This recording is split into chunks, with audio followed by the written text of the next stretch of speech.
Tahfil Quran ke-37 di Kota Tebing Tinggi dengan resmi saya buka.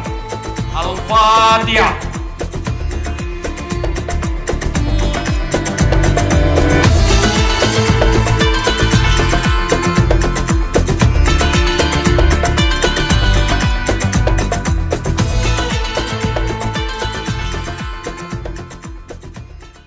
Bersama-sama meriahkan kegiatan ini dengan tidak meninggalkan protokol kesehatan.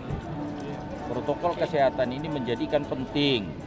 Kalau dia menyalah, nanti akan timbul fitnah. Lakukan dengan disiplin.